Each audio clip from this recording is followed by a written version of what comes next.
একটা বিশাল বড় good news আছে সবার জন্য। মঞ্জিলাস আবার শুরু হয়ে গেছে। হ্যাঁ, তবে রুফটপ ডাইনিংটা ওনারা 2nd ফ্লোরে স্টার্ট করেছেন আবার ডাইনিংটা। আমি এখানে গেছিলাম কালীপুজোর ঠিক আগের দিন। মাঝে নভেম্বরের বেশ কিছুদিন উনি মুম্বাইতে ছিলেন একটা ইভেন্টের কাজে। সোমবার বাদ দিয়ে এখন প্রতিদিনই খোলা। আপনারা যেরকম আগে প্রি বুকিং করে আসতেন এখনো সেই একই সিস্টেম রয়েছে। মেনু এখানে মোটামুটি অলমোস্ট একই রয়েছে। তবে প্রাইসিংটা হালকা এদিক ওদিক হতে পারে। আর আমি এখানে গিয়ে তো প্রাইস দেখে খাই না। ফলে আপনাদের প্রাইসের এক্সাক্ট আইডিয়াটা দিতে পারব না। বুকিং করার জন্য স্ক্রিনে দেওয়া যে নাম্বারটা আছে সেটায় WhatsApp করুন। আপনি মেনু এবং প্রাইস দুটোই ওখান থেকে জেনে যেতে পারবেন। এবারে আসি আমি ঐদিন ওখানে গিয়ে কি খেয়েছিলাম। ন্যাচারালি আমি ওখানে গেলেই গালোটি কাবাব আর উল্টা কাবাব পরাঠা দিয়ে শুরু করি। কিন্তু সেদিন আমি হান্ডি কাবাব দিয়ে শুরু করেছিলাম। বেশ অনেকগুলো মসলা দিয়ে বানানো একটু হালকা ঝাল হান্ডি কাবাব, কিন্তু এখানে লঙ্কার ঝাল নয়, মসলার ঝালটা আপনি অনুভব করবেন। একটা পোরশন নিলে দুজনের জন্য এনাফ। ইন্ডিভিজুয়ালি আলাদা পোরশন নিলে আপনাদের বেশি হয়ে যাবে। কারণ এখানে আরো অনেকগুলো জিনিস আছে যেগুলো সবকটাই মাস্ট ট্রাই আইটেম। তাই একটা জিনিস খেয়ে পেট ভরানোর কোনো মানে হয় না। শীত অলরেডি কলকাতায় আস্তে পড়া শুরু করে দিয়েছে। তাই জন্য মরশুমের ১ম নিহারিটা আমি এখান থেকেই শুরু করেছিলাম। শীতকালে মোটামুটি প্রত্যেক দিনই আপনারা এখানে মাটন নিহারিটা পাবেন। নিহারির পোরশনটা এখানে এতটাই বেশি থাকে যে অল্প লেবু ছড়িয়ে ডালপুরি দিয়ে আপনি যদি নিহারিটা দুজনেও খান, তাহলেও বলব বিরিয়ানি খাওয়ার জন্য কিন্তু এখানে রেগুলার ইটারদের জন্য, মাইন্ড ইট, রেগুলার ইটারদের জন্য কিন্তু জায়গা কম পড়ে যাবে।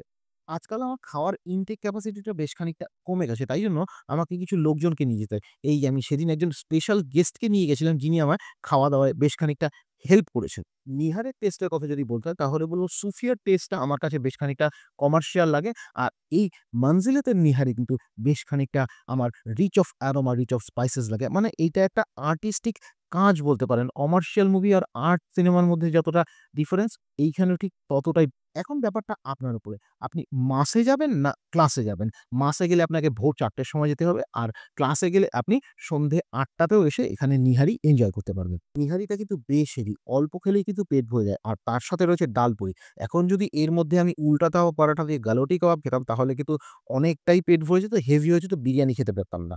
এই দেখুন ম্যাডাম নিহারি খাওয়ার পরে পেটে একটু জায়গা তৈরি করছেন হাঁটাহাঁটি করে যাতে বিরিয়ানিটা খেতে পারেন। ম্যাডামের আবার বিরিয়ানি বিশেষ পছন্দ। কলকাতা স্পেশাল মাটন বিরিয়ানিটা নিয়েছিলাম যেখানে ২ পিস মাটন থাকছে আর একটা আলু থাকছে। আমি এখানে ৪৮ বার গেছি ২০১৭ সাল থেকে। আমি আজ অব্দি ডিম পাইনি। ওনারা ডিম দিতে পছন্দ করেন না। বুরহানি পেয়েছি, বুরহানি টেস্টটা কিন্তু বেশ সুন্দর। আর একটা জিনিস এখানে বলব, যারা দাদা-বৌদি স্টাইল বিরিয়ানি পছন্দ করেন তাদের কিন্তু এটা ভালো লাগবে না। Mind it. আপনি যদি লাইভ বিরিয়ানি পছন্দ করেন, আপনার যদি মনে হয় যে বিরিয়ানি খাওয়ার পর একটা ফিল গুড ফ্যাক্টর থাকবে, পেট ভার করবে না, গ্যাস হবে না, তাহলে কিন্তু আপনার জন্য এই বিরিয়ানিটা একদমই পারফেক্ট।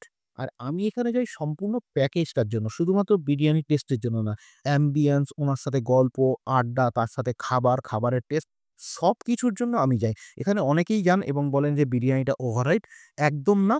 আমার কাছে যেহেতু কলকাতা স্টাইল বিরিয়ানি আপনার বেশি ফেভারিট ব্যারাকপুর স্টাইল বা দাদা-বৌদি স্টাইলের থেকে, সেইজন্য আমার কাছে বলব এই বিরিয়ানিটা বেশ পছন্দের। এবারে আপনাকে দেখাই ম্যাডামের বিরিয়ানি খাওয়ার স্টাইলটা। মানুষ যদি এরকম পরিপাটি করে খায় না, তাদের খাওয়াতেও ভালো লাগে। হ্যাঁ, একটু শক্ত মাটন ওর কাছে, আমাদের কাছে না, মাটনটা সফটই ছিল কিন্তু ওর কাছে সফট বলে আমরা একটু ভেঙে দিই।